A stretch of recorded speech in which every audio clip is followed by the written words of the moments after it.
السلام علیکم ورحمۃ اللہ وبرکاتہ۔ اعوذ باللہ السمیع العلیم من الشیطان الرجیم من ھمزہ ونفخہ ونفثہ۔ بسم اللہ الرحمن الرحیم۔ وَلَقَدْ آتَيْنَا مُوسَى وَهَارُونَ الْفُرْقَانَ وَضِيَاءً وَذِكْرًا لِلْمُتَّقِينَ الَّذِينَ يَخْشَوْنَ رَبَّهُم بِالْغَيْبِ وَهُم مِّنَ السَّاعَةِ مُشْفِقُونَ وَهَذَا ذِكْرٌ مُبَارَكٌ أَنزَلْنَاهُ أَفَأَنتُمْ لَهُ مُنكِرُونَ۔ یقیناً ہم نے موسیٰ اور ہارون کو جو کتاب دی یعنی تورات دی، وہ حق و باطل میں فرق کرنے والی تھی اور پرہیزگاروں کے لیے روشنی اور نصیحت تھی، ایسے پرہیزگاروں کے لیے جو بغیر دیکھے اپنے رب سے ڈرتے ہیں اور وہ قیامت کے دن سے بھی ڈرتے ہیں۔ اور یہ قرآن بھی ایسی بابرکت نصیحت ہے جسے ہم نے اتارا ہے، پھر کیا تم اس سے انکار کرتے ہو؟ محترم سامعین کرام، سورۃ الانبیاء سورہ نمبر 21 اور اسی سورت سے ابھی آپ کے سامنے آیت نمبر 48، 49، 50 یعنی 48، 49، 50 یہ تین آیات آپ کے سامنے تلاوت کی گئی۔ الحمدللہ، بفضل اللہ، بعون اللہ، بتوفیق اللہ، تینوں آیتوں کا ترجمہ بھی آپ تمام کی خدمت میں پیش کیا گیا۔ سامعین کرام، ان تینوں آیتوں میں بھی خطاب مشرکین مکہ کو ہے اور مشرکین مکہ کو ان آیتوں کے ذریعے سے نصیحت کی گئی ہے، لیکن ہم نے اس سے پہلے بھی بتلایا ہے، تمام دروس کے اندر میں نے یہ بات بتلائی ہے کہ جب بھی کوئی آیت یا کچھ آیات یا کوئی صورت کسی خاص قوم کے لیے اللہ تبارک و تعالیٰ ان کو خطاب کر کے نازل فرماتا ہے تو اس کے اندر جو صفات ہوتی ہیں وہ صفات بعد کے لوگوں پر بھی لاگو ہوتا ہے، اور ان آیتوں سے نصیحت قیامت تک کے آنے والے لوگوں کو حاصل کرنا چاہیے۔ دیکھیے یہاں پر اللہ تبارک و تعالیٰ نے فرمایا ہے وَلَقَدْ آتَيْنَا مُوسَى وَهَارُونَ الْفُرْقَانَ وَضِيَاءً وَذِكْرًا لِلْمُتَّقِينَ، اور یقیناً ہم نے موسیٰ اور ہارون کو جو کتاب دی وہ حق و باطل میں فرق کرنے والی تھی اور پرہیزگاروں کے لیے روشنی اور نصیحت تھی۔ یعنی اس کا مطلب کیا ہے؟ یہ بات تو بالکل عام ہے، لیکن یہ بات یہاں پر کیوں نازل کیا گیا؟ تو اس لیے نازل کیا گیا کہ یہاں پر اس آیت کریمہ کے ذریعے سے اور اس کے بعد کی آیتوں کے ذریعے سے مشرکین مکہ کو یہ بتلایا جا رہا ہے کہ تمہارے درمیان جو رسول مبعوث ہوئے ہیں رسول بن کر کے، محمد عربی صلی اللہ علیہ وسلم، اور تم لوگوں کے درمیان جو کتاب یعنی قرآن کریم نازل ہو رہی ہے، اور قرآن کریم کی آیات کے ذریعے سے نبی کریم صلی اللہ علیہ وسلم تم لوگوں کو نصیحت کر رہے ہیں، جو نیکوکار ہیں ان کو خوشخبری دے رہے ہیں، جو اللہ پر، اس کے رسول پر اور قرآنی آیات پر ایمان نہیں لانے والے ہیں اور عمل نہیں کر رہے ہیں، ایسے لوگوں کو ڈرانے والے ہیں۔ یہ سلسلہ تم لوگوں کے ساتھ خاص نہیں ہے، بلکہ تم سے پہلے بھی جو قومیں آئی ہیں اس روئے زمین پر، اللہ تبارک و تعالیٰ نے ان کے درمیان بھی رسول بھیجا اور ان کے درمیان بھی اللہ تبارک و تعالیٰ نے کتابیں نازل کی۔ ان کے درمیان جو رسول آئے انہوں نے بھی اپنے قوم کے لوگوں کو ڈرایا، انہوں نے بھی اپنے قوم کے لوگوں کو ایمان کی دعوت دی، عمل کی دعوت دی، اللہ اور اس کے رسول کی اطاعت و فرما برداری کی دعوت دی۔ جو اللہ اور اس کے رسول پر ایمان لا کر کے اللہ اور اس کے رسول کی اطاعت کرنے والے تھے ان کو خوشخبری سنایا، جو ان کا انکار کرنے والے، تکذیب کرنے والے، جھٹلانے والے، قرآن سے اور اللہ کی کتاب سے دور رہنے والے تھے، ان کو ان لوگوں نے ڈرایا۔ اور اس کا جو سلسلہ چلا، اس میں سرفہرست سیدنا موسیٰ علیہ السلام کو نازل کیا اور ان کے اوپر اللہ تبارک و تعالیٰ نے توریت کو نازل کیا، ایسی توریت کو جو ایسی کتاب ہے، توریت جو ایسی کتاب نازل کی جس میں اللہ تبارک و تعالیٰ نے ان لوگوں کے لیے ہدایت اور رہنمائی نازل کی، ان لوگوں کے لیے روشنی نازل کی۔ یہ توریت ایسی کتاب تھی جو فرقان، یہ قرآن کریم کو بھی فرقان کہا جاتا ہے اور توریت کو بھی فرقان کہا جاتا ہے۔ فرقان کا مطلب ہوتا ہے الفارق بین الحق والباطل، حق اور باطل کے درمیان جو فرق کرنے والی چیز ہوتی ہے اس کو فرقان کہا جاتا ہے۔ اللہ نے فرمایا موسیٰ اور ہارون دونوں کو جو کتاب ہم نے دی تورات، یہ حق اور باطل کے درمیان تمیز کرنے والی کتاب، حق اور باطل کے درمیان امتیاز کرنے والی کتاب، حق اور باطل کے درمیان فرق کرنے والی کتاب۔ ایسی باتیں اس کے اندر تھی کہ موسیٰ علیہ السلام کے زمانے میں ان کی قوم کے درمیان جو بھی اختلاف ہوتا اس کا حل توریت کے اندر موجود ہوتا، جو بھی وہاں پر اختلاف ہوتا اس کی رہنمائی توریت کرتی تھی۔ توریت کی رہنمائی میں ان لوگوں کو بالکل صاف اور سیدھا راستہ نظر آ جاتا تھا، اور یہ توریت نصیحت تھی کن لوگوں کے لیے؟ اللہ تبارک و تعالیٰ نے فرمایا متقین اور پرہیزگار لوگوں کے لیے۔ آگے اللہ نے فرمایا الذین یخشون ربہم بالغیب وہم من الساعۃ مشفقون، ایسے پرہیزگار لوگوں کے لیے جو اپنے رب سے ڈرتے بھی ہیں اور جو قیامت کے دن سے بھی ڈرتے ہیں۔ سامعین کرام، توریت بھی موسیٰ علیہ الصلوۃ والسلام کی پوری قوم کے لیے نازل ہوئی، اور یہ قرآن کریم بھی نبی کریم صلی اللہ علیہ وسلم کے زمانے میں نازل ہوئی، اور یہ قیامت تک کے لیے تمام لوگوں کے لیے ہے۔ لیکن یہاں پر اللہ تبارک و تعالیٰ نے فرمایا کہ توریت نصیحت صرف متقی اور پرہیزگاروں کے لیے۔ کیا مطلب یہ کہ چاہے توریت ہو چاہے قرآن ہو، تو توریت پر عمل کرنا نہیں ہے، کیونکہ توریت منسوخ ہو چکا ہے۔ اگر یہودی بھی توریت پر عمل کر رہے ہیں تو وہ اللہ کی نافرمانی کرنے والے ہیں۔ عیسائی لوگ اگر انجیل پر عمل کر رہے ہیں وہ اللہ کی نافرمانی کرنے والے، کیونکہ آج کے ڈیٹ میں اگر کوئی کتاب ہدایت کے لیے، رہنمائی کے لیے پوری دنیا کے لیے ہے تو صرف قرآن کریم۔ اس کا مطلب کیا ہوا؟ اس کا مطلب یہ ہوا کہ یہ قرآن کریم تمام لوگوں کے لیے ضرور نازل ہوئی ہے، لیکن اس قرآن کریم سے فائدہ وہی لوگ اٹھا سکتے ہیں جن کے اندر کچھ صفات ہوگی، اور صفات کیا ہے؟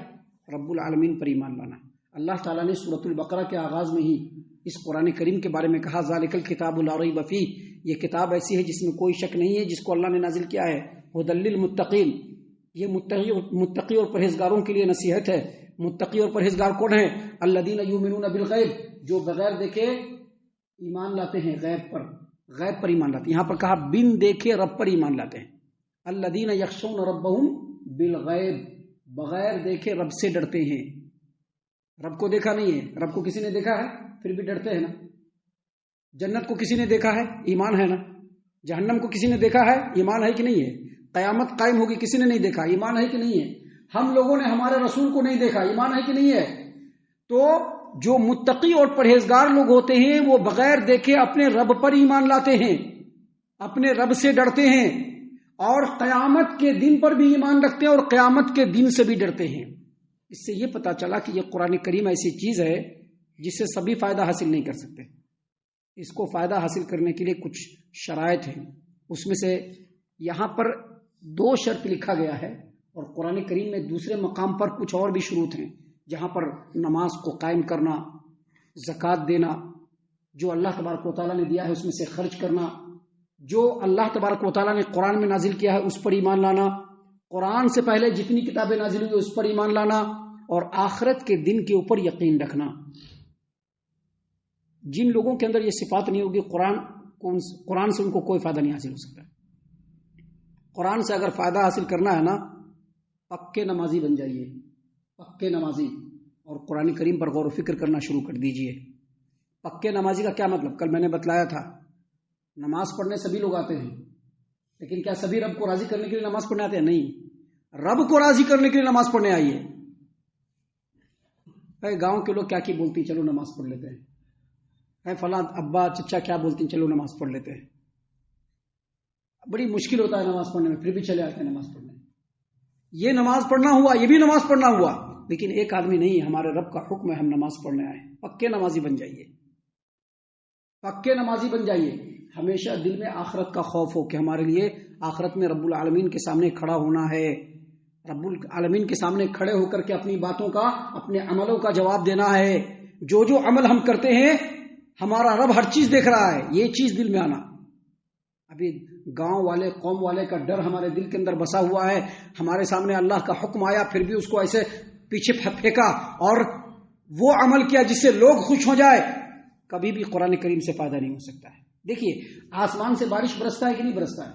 آسمان سے بارش برستا ہے، کیا بارش تمام زمین کو فائدہ پہنچاتا ہے؟ نہیں، پتھریلی زمین کو کوئی فائدہ نہیں پہنچائے گا، بنجر زمین کو کوئی فائدہ نہیں ہوگا۔ فائدہ اس زمین کو ہوگا جس زمین کے اندر پانی کو جذب کرنے کی صلاحیت ہوگی، جو زرخیز زمین ہوگی، پانی جو برسات ہوگا اسی کو فائدہ دے گا۔ لیکن جو پتھریلی شور زمین ہوگی، جو بنجر زمین ہوگی، وہاں پر پانی پڑے گا ضرور، لیکن پانی اچھل کر کے اور چھہل کر کے دوسری طرف چلا جائے گا۔ ویسے ہی یہ قرآن کریم ہے، توریت کے بارے میں اللہ نے یہاں پر فرمایا ہے، لیکن ویسے ہی یہ قرآن کریم بھی اللہ نے فرمایا وَلَقَدْ آتَيْنَا مُوسَىٰ وَهَارُونَ الْفُرْقَانَ وَضِيَاءً وَذِكْرًا لِلْمُتَّقِينَ، یقیناً ہم نے موسیٰ اور ہارون کو جو کتاب دی تھی وہ حق و باطل میں فرق کرنے والی تھی، اور ایسے پرہیزگاروں کے لیے نصیحت تھی جو اپنے رب سے بغیر دیکھے ڈرتے ہیں اور قیامت کے دن پر یقین رکھتے ہوئے قیامت کے دن سے بھی ڈرتے ہیں. یعنی ہر وقت ان کے دل میں یہ فکر رہتی ہے کہ ہم جو عمل کر رہے ہیں پتہ نہیں رب العالمین کے بارگاہ میں وہ قبول ہوگی یا نہیں. ہم جو عمل کر رہے ہیں اللہ کے بارگاہ میں پوچھیں گے تو اللہ تبارک و تعالیٰ کے سامنے ہر بات کا جواب دینا پڑے گا. ہم نے جو عمل لوگوں کے سامنے کیا ہے اس کا بھی جواب دینا پڑے گا. ہم جو تنہائی میں عمل کر رہے ہیں اللہ تبارک و تعالیٰ کی بارگاہ میں اس کا بھی جواب دینا پڑے گا. ہم نے جو سچ کہا ہے اس کے بارے میں پوچھ گچھ ہوگی. ہم جو جھوٹ بولتے ہیں لوگوں کو دھوکہ دیتے ہیں اس کے بارے میں بھی رب العالمین کے سامنے ہم کو جواب دینا پڑے گا. جن کے دل میں یہ خوف ہوگا قرآن کریم سے انہی کو فائدہ ہونے والا ہے. اور ایسے لوگ قیامت کے خوف سے ہمیشہ اس دنیا میں محتاط زندگی گزارتے ہیں. ان کو کیا کرنا چاہیے کیا نہیں کرنا چاہیے. سامعین اکرام، ان باتوں کو بیان کرنے کے بعد خلاصہ کلام کے طور پر اللہ نے فرمایا وَهَذَا ذِكْرٌ مُبَارَكٌ أَنزَلْنَاهُ. جس طرح سے اللہ تبارک و تعالیٰ نے توریت کو نازل کیا، یہ جو قرآن کریم ہے یہ بھی ایسی ہی نصیحت اور بابرکت کتاب ہے جس کو ہم نے نازل کیا. یہ قرآن کے آنے کے بعد اب توریت اللہ کی کتاب ہے، بس اتنا ہی ایمان رکھنا ہے. توریت کھول کر کے پڑھنا شروع نہیں کر دینا کہ توریت میں ہدایت مل جائے گی، نہیں. حالانکہ توریت کس کی نازل کی ہوئی کتاب ہے؟ توریت کس کی نازل کی ہوئی کتاب ہے؟ اللہ تبارک و تعالیٰ کی نازل کی ہوئی کتاب ہے. جیسے یہ قرآن اللہ کا کلام ہے ویسے توریت بھی اللہ کا کلام ہے. لیکن اگر آج کے ڈیٹ میں کوئی آدمی توریت کو کھول کر کے ہدایت حاصل کرنا چاہے گا اس کو ہدایت نہیں ملے گی. ہدایت کہاں ملے گی؟ قرآن کریم میں ملے گی. اب ذرا سوچئے اس کے کمپیریزن میں کہ دنیا میں انسانوں کی لکھی ہوئی کتاب کو بازو میں داب کر کے سر پہ ڈال کر کے اور لوگوں کے سامنے پڑھ کر کے لوگوں کو ہدایت دے سکتے ہیں؟ نہیں دے سکتے ہیں. ہدایت لینا ہے تو قرآن کی طرف آنا ہوگا. لوگوں کی لکھی ہوئی کتاب سے ہدایت نہیں ملنے والی ہے. اللہ نے فرمایا وَهَذَا ذِكْرٌ مُبَارَكٌ أَنزَلْنَاهُ. یہ قرآن کریم بھی ایسی بابرکت نصیحت ہے جسے ہم نے اتارا ہے. پھر کیا تم اس سے انکار کرتے ہو؟ مطلب کیا ہے؟ مطلب یہ کہ یہ جو قرآن کریم ہے توریت سے بھی بابرکت کتاب ہے.